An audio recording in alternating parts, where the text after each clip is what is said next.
this evening is the approval of minutes from our meeting of February 26th. Also included as the last attachment to our very thick packet.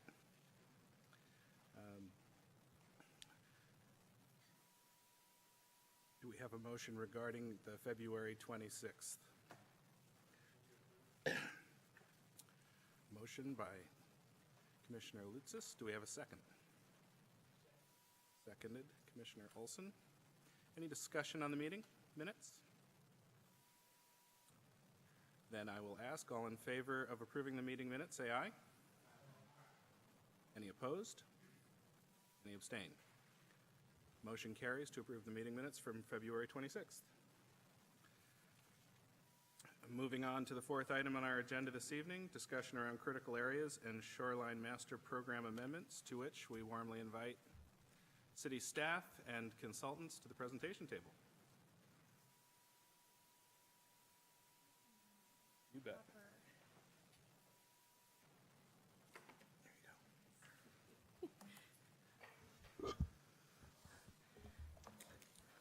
Well, good evening, Council and Council.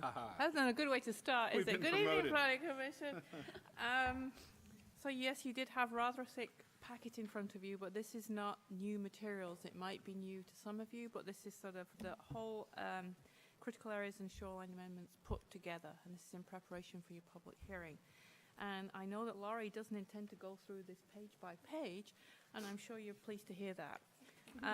There were a couple of minor changes to follow up from the last meeting that have been incorporated, but other than that, we're here to see if you have any questions. There's no formal presentation, and unless Laurie, you have anything more to add? There were two things, minor things that I wanted to point out.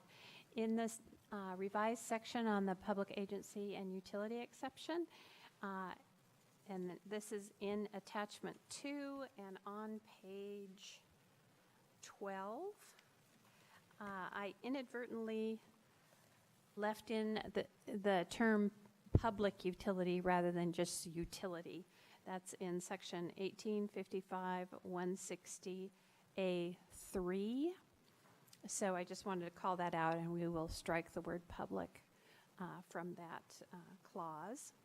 And then the other thing I wanted to point out was this flow chart. That was at each of your places tonight. You had asked that we do a flow chart so you could see exactly how this process would work, how the PAUE would work versus the variance or the reasonable use. So hopefully this makes it a little clearer. This is not the kind of thing we would typically put in the zoning code, but we will certainly incorporate it into the paper that you saw at your last meeting. And that's the information that will go forward with the environmental review for the project. So it will be included in the background documents. That was all I had to call your attention to.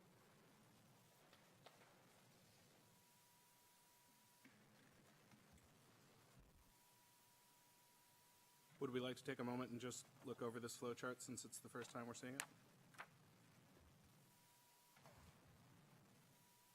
Did you get a copy? Okay. Hi.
looks like everyone's done digesting that. Are there any questions for staff or consultants on the flow chart?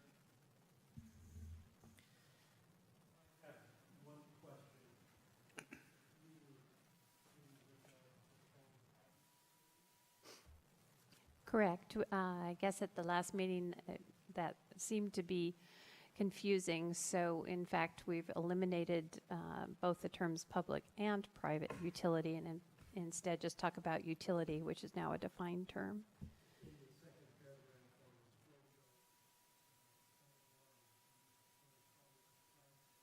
Right.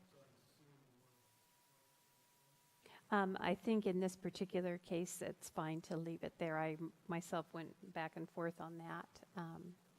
If you would rather we took it out, that's fine as well.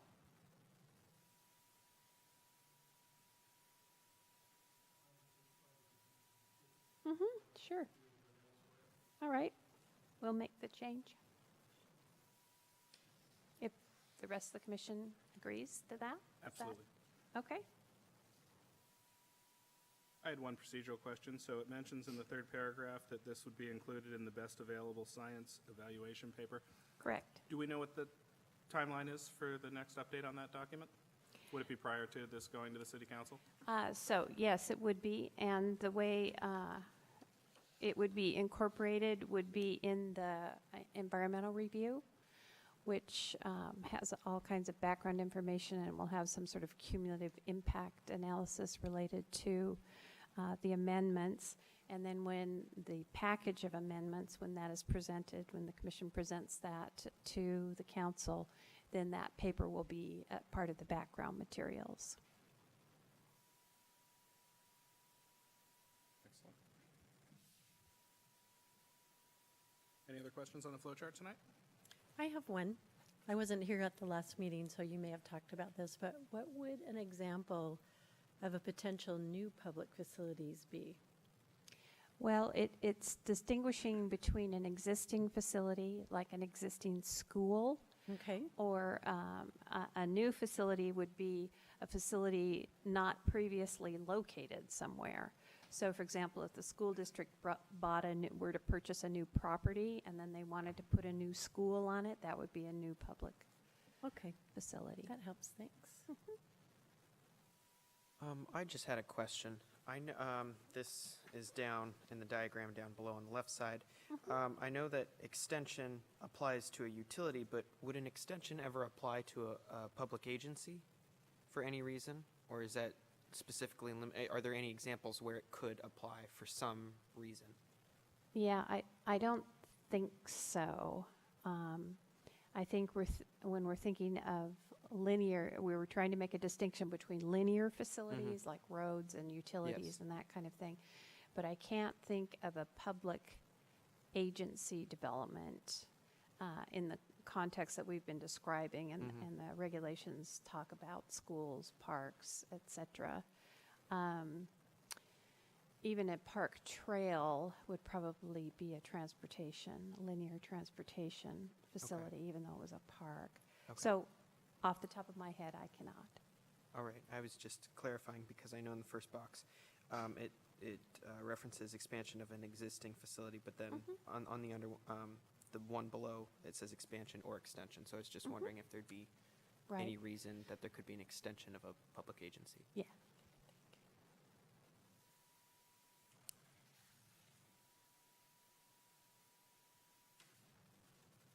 And we did add, just to go a little bit further with that, we did use the term expansion for a linear facility because a road, for example, could be expanded to accommodate sidewalks or a bike lane or something like that, as well as it could be extended.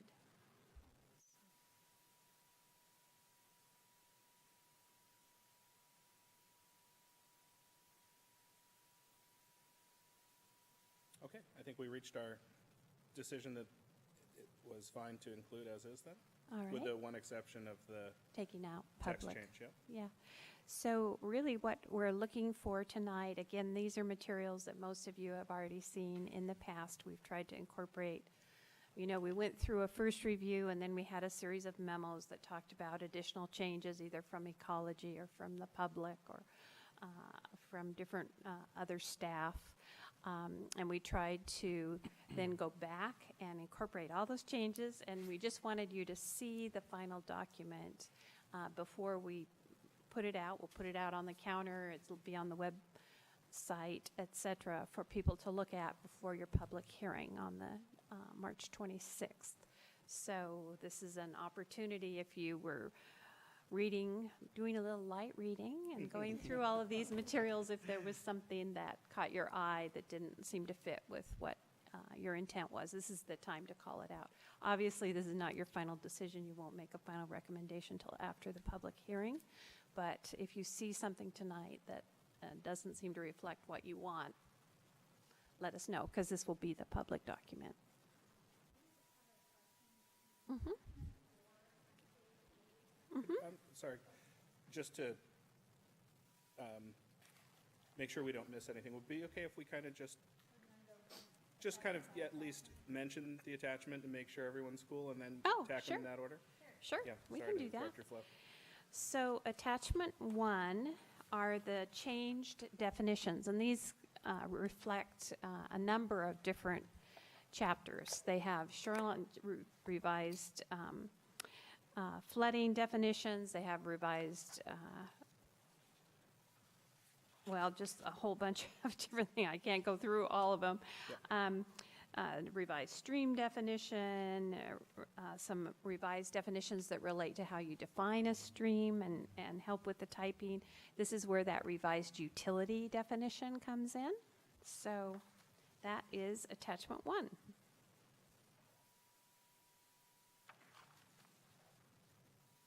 Does anyone have any feedback on attachment 1? I did not myself. Okay. Okay. All right. Attachment 2 is going to Chapter 1855, which is critical areas. So this is the overarching chapter that has all the general provisions. This is where, for example, the PAUE is. It talks about the requirements for critical area reports, et cetera. And then it also picks up the wetland regulations. So that's attachment 2.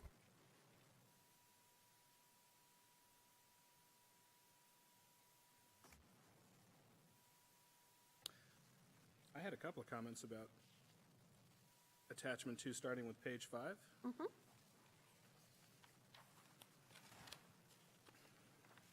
That's assuming the pagination is the same in my PDF. I bet it is.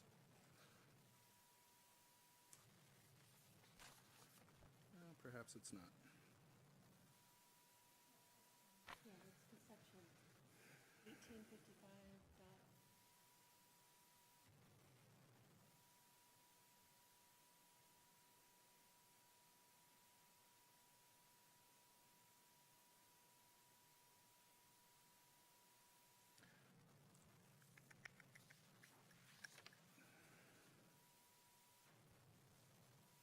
It is 1855.090, Okay. subsection D, 3, and 4, so that carries over onto page 6.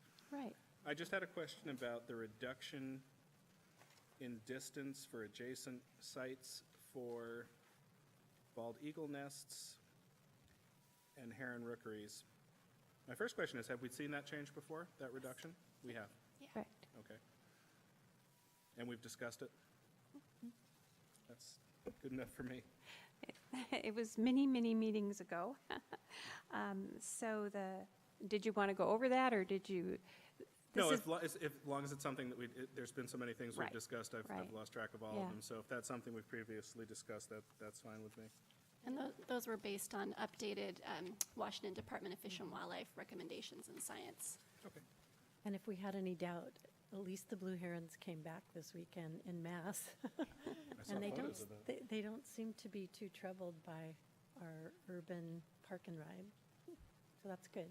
Bald eagles might be another thing, but they're getting very clever. They cover up their nests now so that bald eagles can't see any movement. So they're adaptive.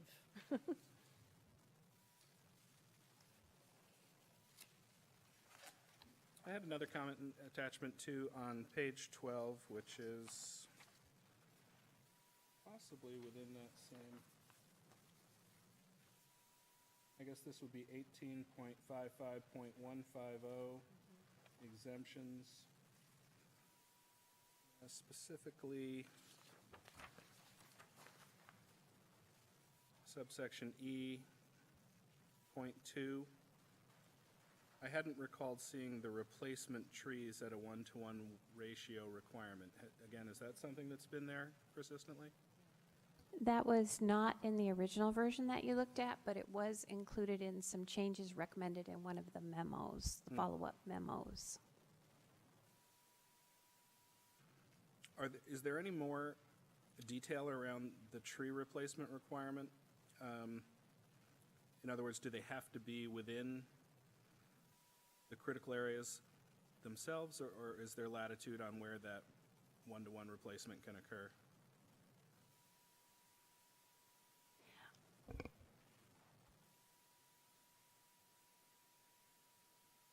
I would assume that it would have to be in the critical area itself.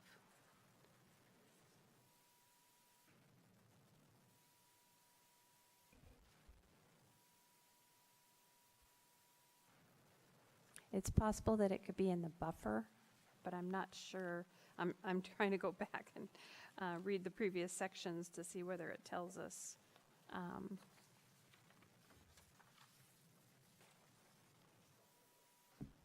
Yeah, I would assume in the critical area or the buffer. Okay.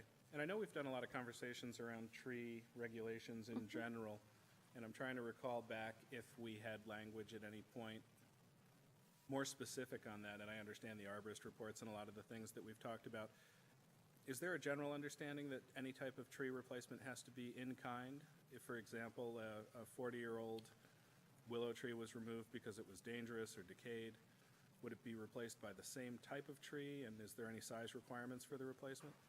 Yeah, there may be. It's in a different chapter entirely, the landscaping chapter. So off the top of my head, I can't think of all the standards.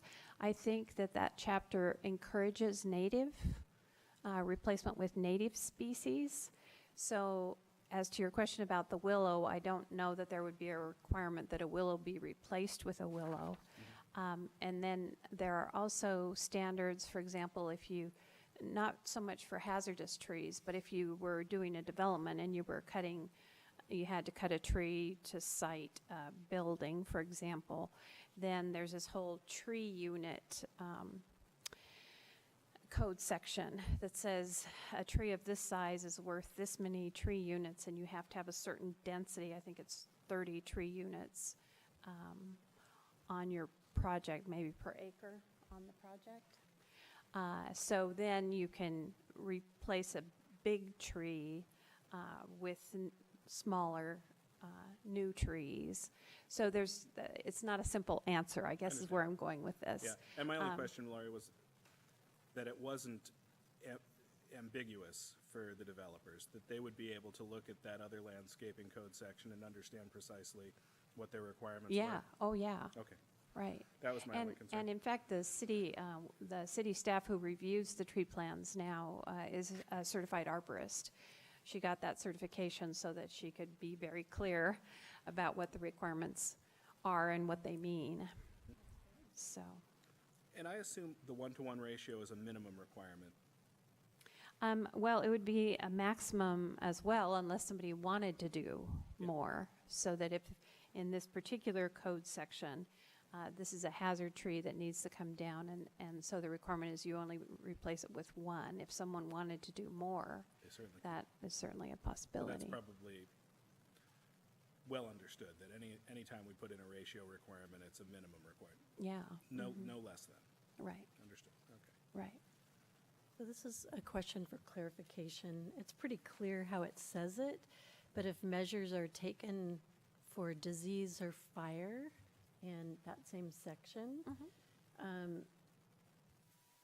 anything that's removed because of those means has to be replaced with like kind or in kind with native species within 1 year. How does the city regulate that? Do they come out and assess the damage, and then Is that when the clock starts ticking? How do you do that? So anytime someone wants to remove a tree, they have to come to the city.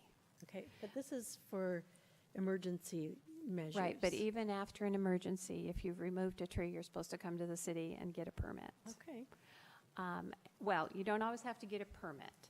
I think you come to the city and you say the tree was removed, and then there's a discussion of whether a permit is required. And if it's in a critical area, I think a permit is required, which would then entail the replacement of the tree. And yes, if a tree replacement is required, the city does inspect to see if a tree was planted. properly placed and stuff. Right. So there was a lot of tree damage during the snowstorm and the cold. Is there anyone going out to, are you just relying on the citizen adjacent to a critical area or on their property to report that? Yeah, and practically speaking, in that kind of a situation, I see the concern. You know, Yeah. we wouldn't. I mean, we had a lot of necessarily be trees doing that. damaged in our neighborhood, and we're Yeah. taking care of them. Some of them have to be removed. But that's personal property. It's different. Right, and this is fire or halt the spread of disease, measures to control the fire or halt the spread of disease, and removal of trees that are hazardous. So this is a case where someone has physically taken the action to remove the tree. So I'm not quite sure that if a tree fell in the snow, that there would be that same requirement. It's not a deliberate action. Okay.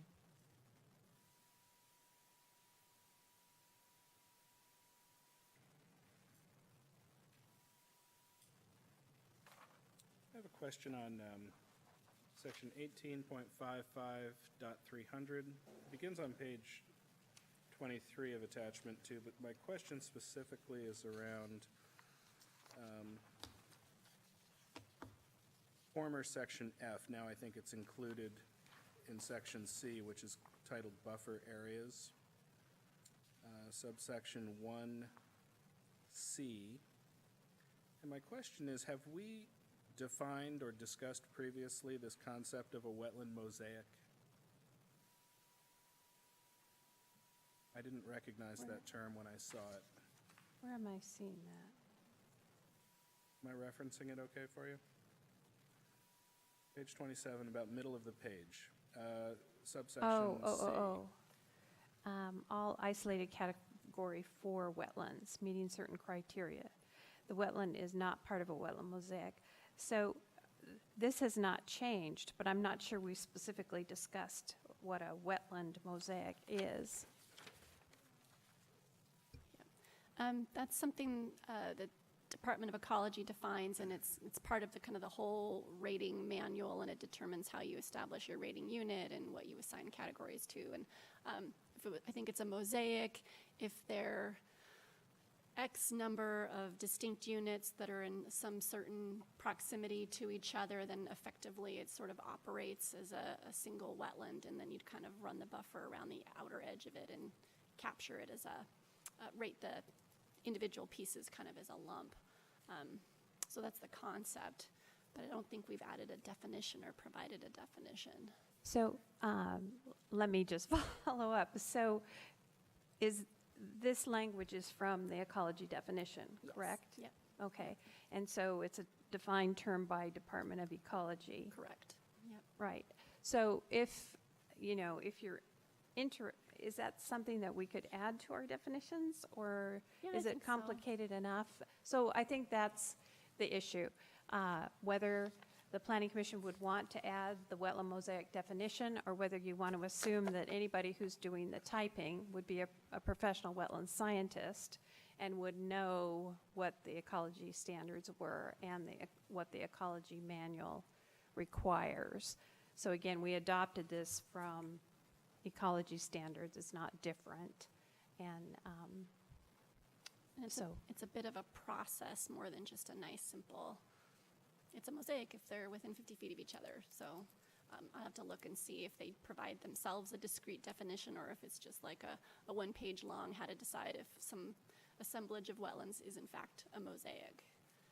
And then Yeah, I see the reference to the 2014 Department of Ecology rating system. So I don't know if we necessarily need to define it or spend a lot of time on it. I just wanted, like with my previous comment, to make sure there wouldn't be ambiguity for anyone that was interpreting that code section.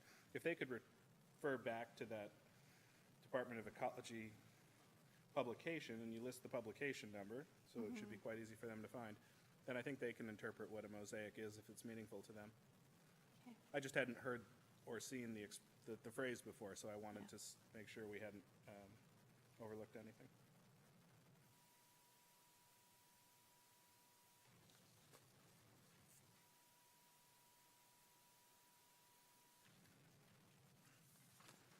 Also, attachment 2, if I jump ahead of anybody that has an intervening comment, please speak up. This is also kind of a question around a term I hadn't seen before, and that's on page 36, which I'll have to figure out what section that's in for you. Still part of attachment. It's 2. still part of that same, it's 18.55.330, begins on page 33, but my question is on page 36, on subsection 4, I guess that would be G4. It's titled Credit Debit Method. Have we at any time discussed a credit debit method? I don't recall it, but if we did, that's fine. And I wanted to know if that was substantially different from an in lieu fee program, which is discussed later. Right.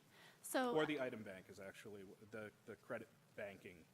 yeah, this is a little different from that. So this is, it's been in our proposal for a while. I don't think a question ever came up, so we probably didn't actually talk about what the credit debit method is. But it's another way, it's another mechanism for calculating and figuring out your impacts. And it involves more spreadsheets and that sort of thing. And it can be a different way to figure out how you should provide mitigation other than just the standard mitigation ratios, because those standard mitigation ratios do sort of a lot of lumping and aggregating and coming up with 6-to-1 and 4-to-1. But if you use the credit debit method, depending on what sort of enhancement or mitigation you're proposing, you might be able to demonstrate by using that tool that functionally speaking, your proposal is better than or at least equivalent to providing the standard mitigation ratio mitigation. So it's not actually a mitigation type. It's just kind of another way of calculating whether or not you've met the requirements to offset your impacts or not. And it enables you in some degree better than like using wetland rating systems to determine if you have in fact increased the functional value of your post-restoration or post-mitigation site and kind of predict that. Okay. So it's a tool for planning mitigation. And sounds similar to the alternative minimum tax. yeah. Yep.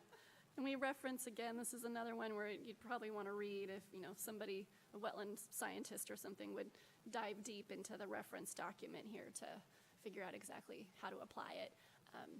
It's not used very often, and the few times I've tried to use the credit debit method myself just to evaluate it, it really works well in very specific situations and kind of doesn't work as well in others, so. And again, that's language leveraged from ecology? From ecology, yep. Okay.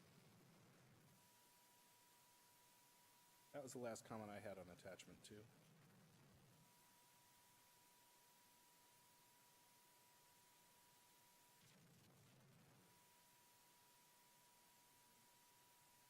Any other attachment 2 comments, or should I describe attachment 3?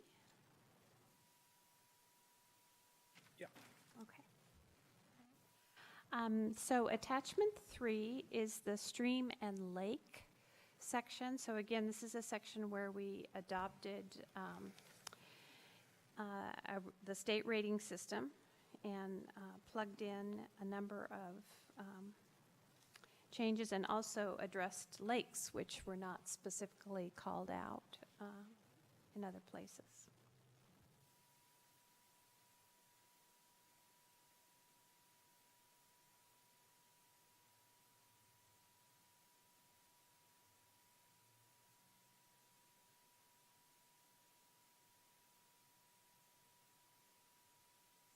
any comments on this one?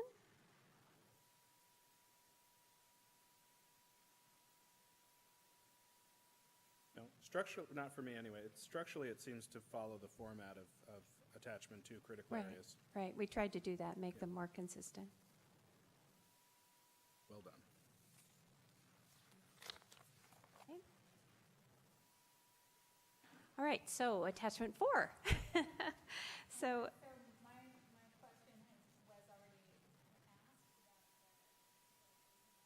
Oh.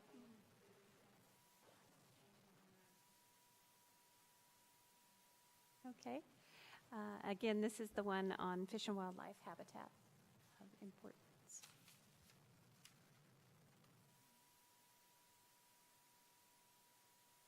Hmm. 5 is geohazards. Yeah. All right, so moving on to attachment 5. It's the revised geologically hazardous areas section.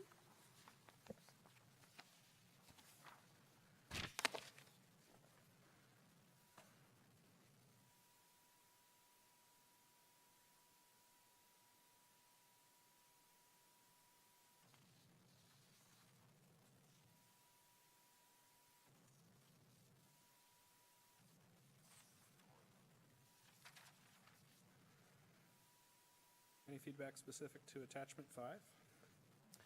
Yes, on page 1, 18.55.610, under subsection D, was there a reason why mass wasting and rock falls were omitted from this? Right, so we had our geotechnical professional review this chapter, and he eliminated these two. Apparently, they're not something that he would expect in Kenmore, so he is very familiar with the area, and it was his recommendation to take those out. Okay, but Since it's including, if I suppose in the future, if there were an issue, we could expand address it. Yeah. Yeah. Right, thank you. Mhm.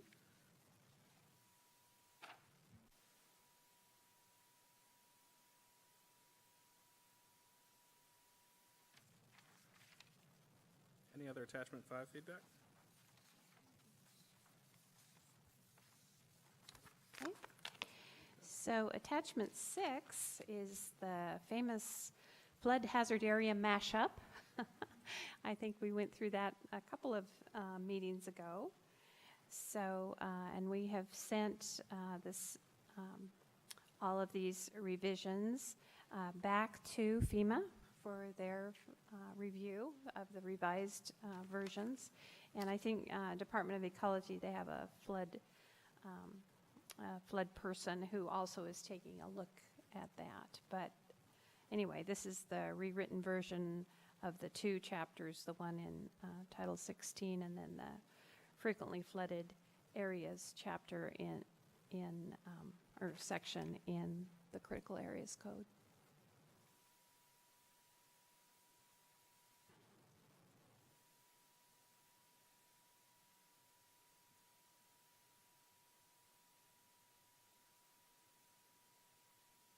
I have one question on attachment 6. It's towards the end. 18.55.790, penalties for noncompliance. I have a couple questions around that section, and the first is we're calling this out as a misdemeanor. And my first question is this unique in any way that violation of this particular code section or section of code results essentially in a misdemeanor, or is that fairly common across the entirety of our municipal code? So I believe that this was one of the sections that FEMA required because FEMA's role in all of this is that if you meet their flood hazard area rules, then you are eligible to obtain flood insurance.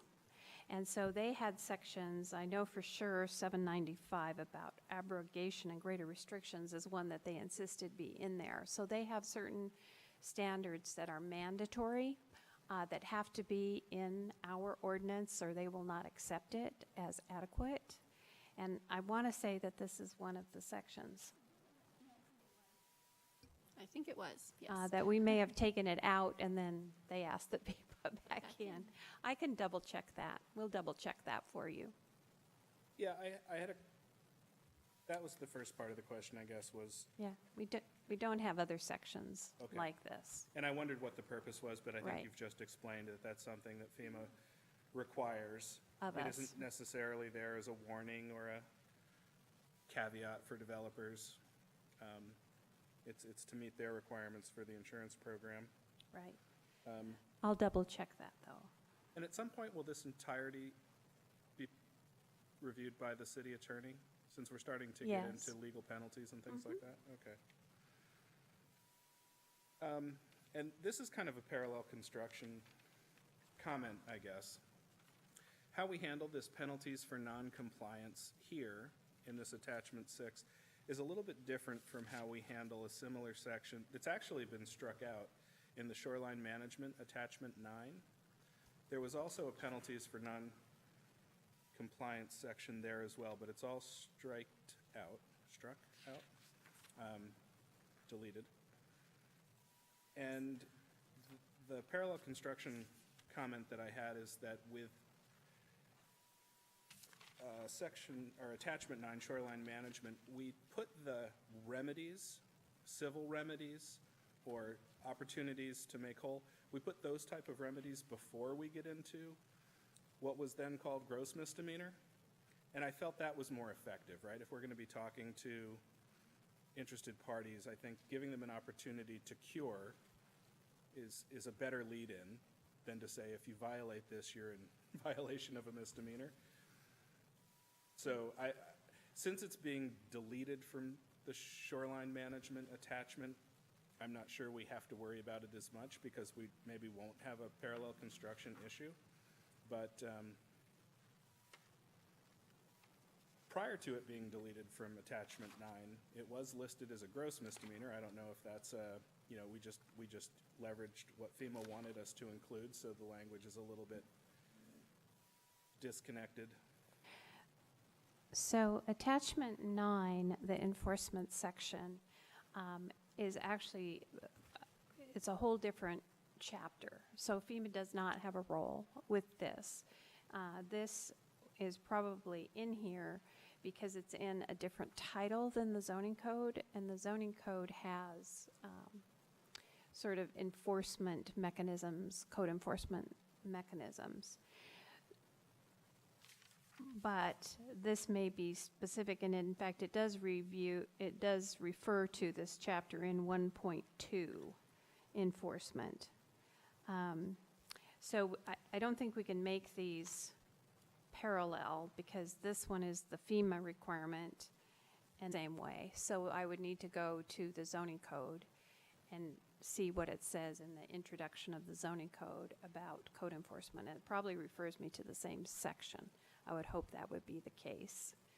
But I can look at that and report back.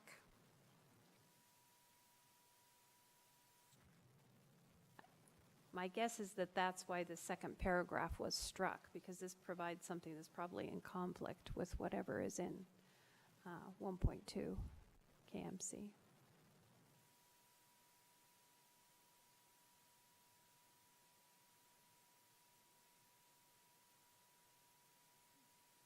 So why don't I would suggest that we not talk about changes in attachment 6, because again, I think this is the insurance requirement, and I'll double check that. But for purposes of Title 16, let me look at the Title 16 enforcement and the Title 18 enforcement sections and see if they're similar. Okay. And do you have an idea, Lori, for why that Title 16, Section B enforcement paragraph was struck from the I think it's probably inconsistent with whatever is in KMC 1.2. I think this is an old holdover section and that there may be some conflicts, but I won't know that until I actually look at the language. So I would suggest we leave it as is, And then I will look at Title 16 and Title 18 and Chapter 1.2 and see if we're all consistent here. And I can double check the enforcement paths with development services. Okay. And there's also a reference in this section to Chapter 9058 RCW, and I think there might be some overarching Shoreline Management Act kind of standard requirements that might also be in play. So I think we'll take a look at that as well and just see, in addition to city code.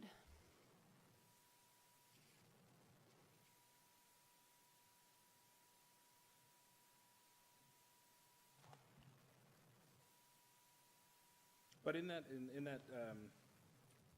attachment 6, penalties for noncompliance, when we mention that it shall constitute a misdemeanor, that is of a violation of Kenmore Municipal Code. That is the underlying misdemeanor, right? That you have violated and adopted Kenmore Municipal Code. Okay. It's not referring to any other governing law that may No, have but criminal. there may be another governing law that applies, but this particular paragraph, the one that's taken out, is that the one you're talking about? I think that's Kenmore specific, which is why I'm going to check. Okay. That's the only comment I had myself on attachment 6, if there were others.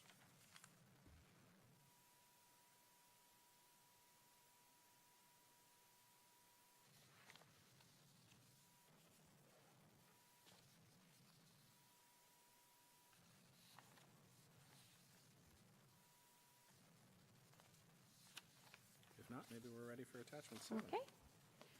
All right. Let me just finish my notes here so I don't lose what it is I'm supposed to be doing. Okay, so attachment 7, this was the groundwater susceptibility and critical aquifer recharge area language. Again, this was a new language that you looked at last fall, and major decisions based on a new map that would go with this code section, showing where areas, it was different levels of groundwater susceptibility.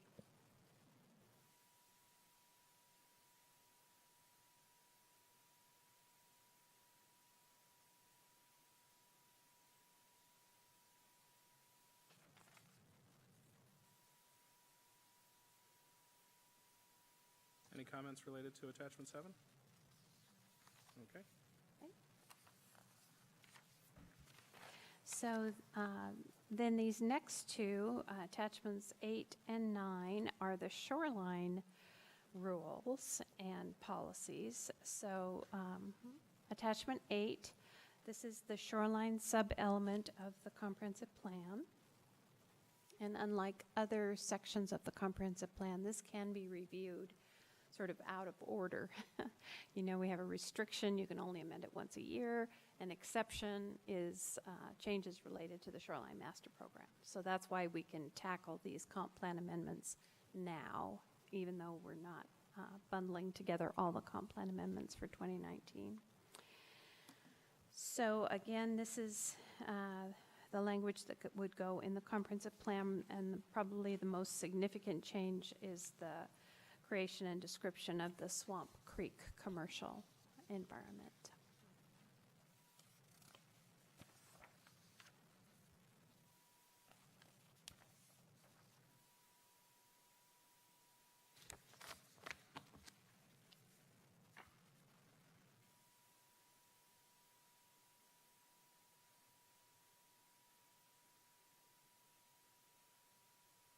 Maybe we can tackle these together. Any feedback on either attachments 8 or 9? Right, yeah, 9 is the actual regulations that flow from the policy changes.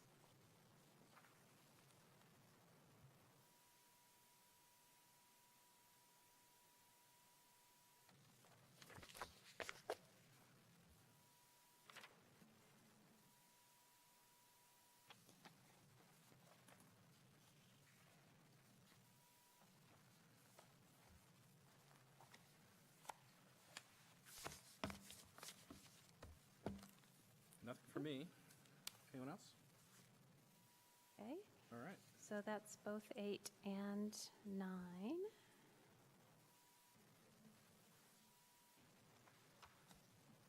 And then attachment 10, when you looked at the public agency utility exception last week, there were some sections, you can see what, 2 sections of the other parts of the zoning code that were amended. And that's what these 2 changes are. We just pulled them out because they don't fit into Chapter 1855.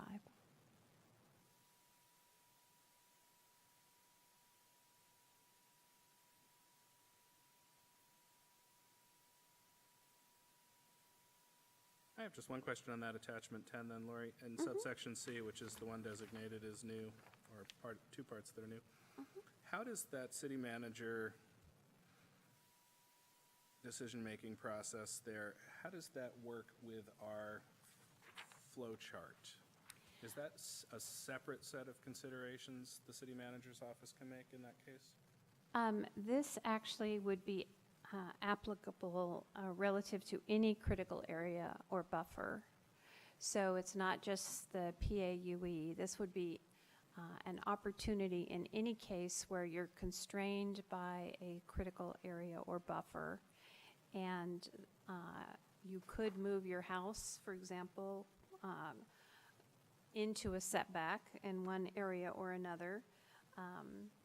And so it allows you to reduce that setback to allow you to shift the building so you don't have to go through a whole variance. It's an administrative review that would say, okay, if we reduce the setback this much here, and it gives you specifics about how much you can reduce, then we can pull it farther away from the critical area and buffer and avoid having to put someone through a variance process.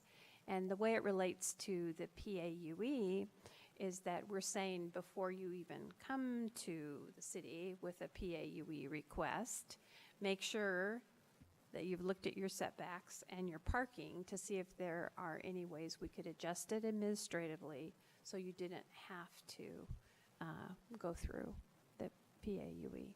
I see. So this is sort of an overarching policy statement that the city manager can engage in administrative discussions with the developer, perhaps, Correct. to talk about setbacks and buffer requirements prior to the flow chart kicking in. Right, correct. Understood.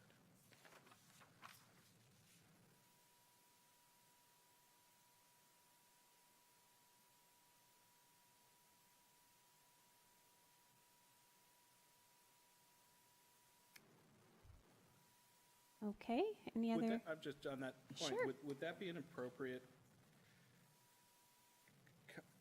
I'm imagining this going into the best possible sciences document at some point when it's updated. Yeah, the flow chart that we've been discussing. Would the text above it in any way be included, or really are we just looking at this flow chart content? Well, the text above it may, in many cases, already be there.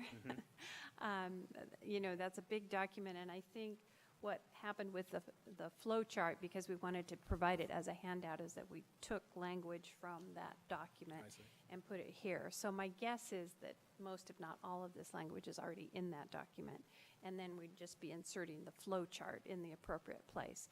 If the language isn't there, then we'll need to explain what we're doing. So some of it may be used. So if that was the case, if we were going to be adding some text as well as the flow chart, would it make sense to mention the opportunities for administrative adjustments prior to this engagement, the one that we just discussed regarding the city manager discussion? Yeah, I think that the paper already talks about that.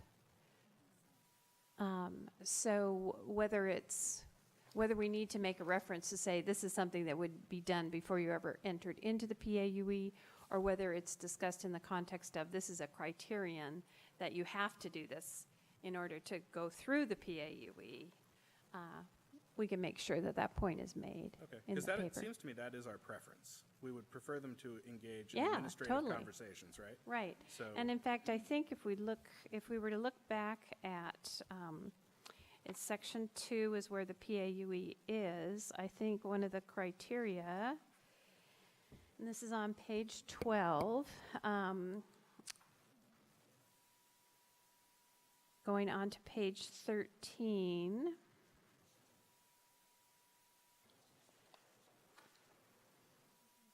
Pretty sure.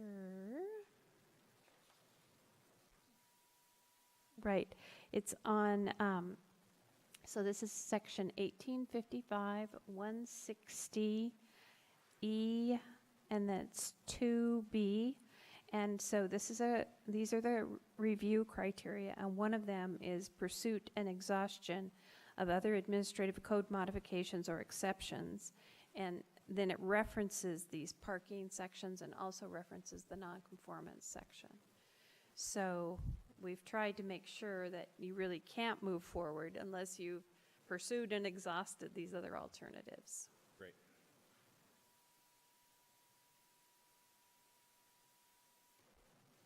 All right. Okay. Any other feedback on the attachments this evening? That was very efficient. Good work. Okay. I did have one question, something we discussed last week, and it was called out in the memo as well. There was a question for staff on understanding the boundary between Lake Washington and the Sammamish River. Have we had any progress with that? Yeah. I don't have the map with me, but Shannon and Wilson worked on defining that line, and actually it was pretty clear once we looked at the map. It goes from the tip of Lake Point down to, I think those must be anyway, yes, we did. And it's not as obscure as you would think. It's pretty clear. And so that's a map that we could bring to your next meeting to look at. Okay, so you mentioned the tip of Lake Point cutting directly across to some point on the golf course property, perhaps? Right, I think it's on the condos there. There was a natural little point right there. And there's a channel island in the middle of what I think of as the Sammamish River. This is lake side of the bridge. That would fall within the Sammamish River designation? Right. Okay. Right. Yeah. I think our thought was to try and delineate that and show that on our environment designation perhaps, so you kind of have which water bodies which, the environment designations, and then a little bit of the some of the buffer setback nuances kind of all on that map, if we can do that clearly without making a mess of it. So that's the plan.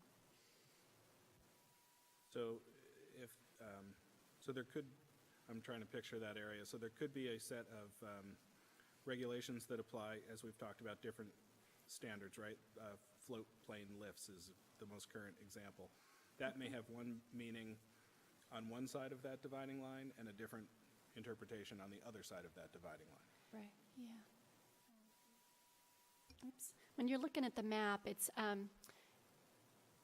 again, as Lori said, it was like, oh, when you look at it, it's like, well, there's kind of a natural line here, and the just the way the topography is, the river is here, and then at the north side and at the south side of the banks, they both kind of take a pretty sharp turn one way or the other. So I think you definitely have a feeling, you're like, oh, I'm facing Lake Washington, or oh, I'm facing into the river. So on the map, at any rate, it looked very clear. And you could tell, too, that there's some, just the way that the river channel processes go, and there's a lot of sedimentation where it meets the lake. And so you've got this kind of shallow, broad area where it's a little bit more in terms of the reason that we're separating out the lake and the river having to do with dock regulations and habitat and those types of things. And so for a number of reasons, it just really made sense to draw it where we are going to show you.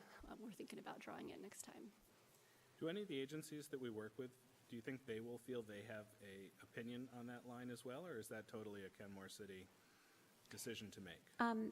I would assume it's our decision to make, but they may have some feedback. They'll be reviewing all of our materials, and as you know, Department of Ecology has approval authority over the Shoreline Master Program. So if they decide that that's not it, I'm sure they will tell us, or if they have an issue with it. But ultimately, if they could mandate that we do something different, I suppose.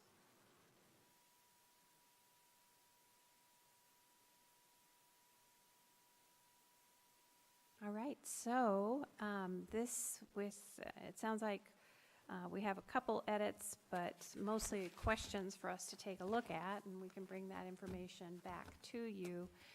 Otherwise, we'll finish up this draft and get it out for the public with plenty of time to look at before the March 26th hearing.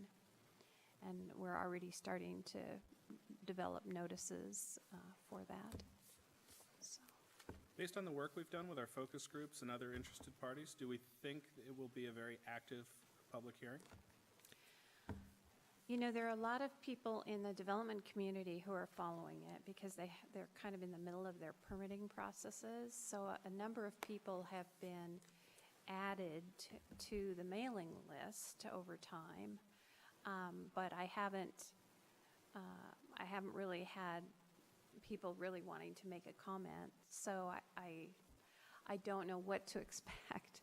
I met with one small group of 3 people and went over it and haven't heard any more from them.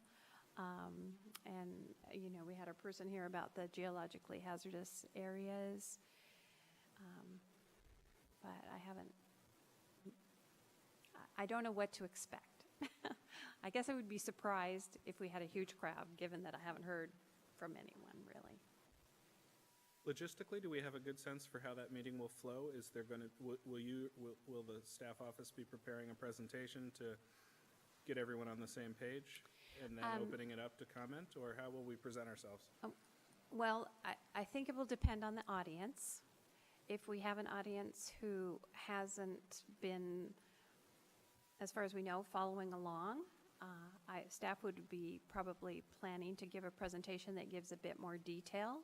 If there's one person in the audience who has been following along, I might think about abbreviating that. And I certainly, this is such a wealth of information that I would assume I'd hit 5 to 10 high points. I mean, the most significant changes for those in attendance, but presumably they would have had access to the materials and maybe a particular interest, and they can call me. That's what has historically happened. If somebody had I'm interested in the wetland rules, and I send those out wherever they are in draft. That might be a good template for how we present in the joint meeting with City Council as well. I was imagining calling out those 5 or so highlights that you just mentioned. Right. That might be a good way to test run that messaging. Right. Also, I think on the April 2nd, we'd sort of have a discussion about what the Commission individually wanted to present to Council in addition to what staff would be giving as an overview. As you've done in the past. And that joint meeting where, with the Council is, we're looking at April 15th. So if you haven't got that date on your calendar, if you could let us know if you are able to attend or not able to attend that April 15th meeting. Right, so that's the day before your typical Tuesday Planning Commission meeting, which would be canceled, and then this April 15 joint meeting would take its place. I know Right. that I won't be available on the 15th. I don't know if anyone else has conflicts that would affect that.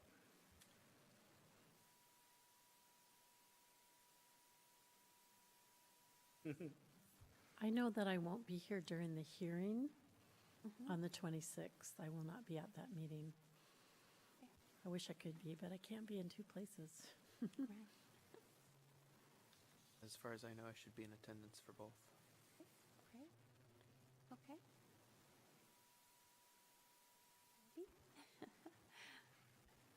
Did you mention whether you were available? Okay, all right. Sounds like we're going to have a quorum for the 15th at least. Yeah.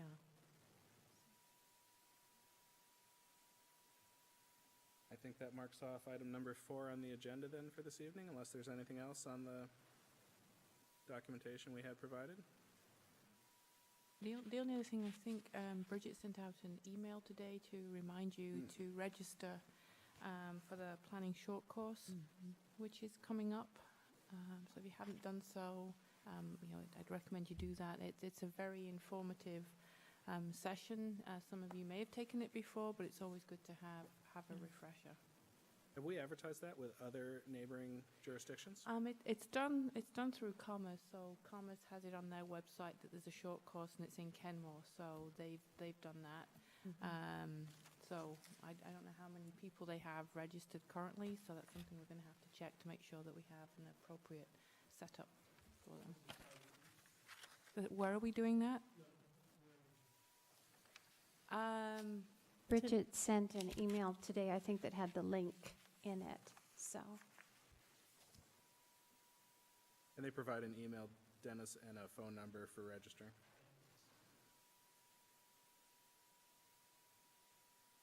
In closing, is there any new business? I just would wonder, at our April 2nd meeting, would we be doing any other business other than deciding who would present what? Is there new docket material that you'll give us, or? So on April 2nd, there are a couple of different options, and we're not settled on those yet. Okay. The PROS plan, the Parks plan, will eventually be coming forward, but I don't know that that will be April 2nd. If that is not coming forward, I think it's likely you may get some direction from the City Council on a follow-up to the manufactured housing community material. I think that would be a really small, I think it would be a small bit of work, but it's something that they may send your way. And so if the parks proposal isn't coming forward that night, then I may introduce that task if directed by council. Okay. And once we do our handoff at the joint meeting, the meeting after that, we would obviously start in on something new. Is that correct? Right. Or do we go back and, or is it? So after you hand off, again, even before you've handed off on April 2nd, Yes. I think we'll be introducing something. Okay. And again, it's dependent on a couple of different items. And then after the joint meeting, then for May, your Okay. May meetings, then you would be taking up Whatever it is. either parks or one of the other projects. Okay. Thank you.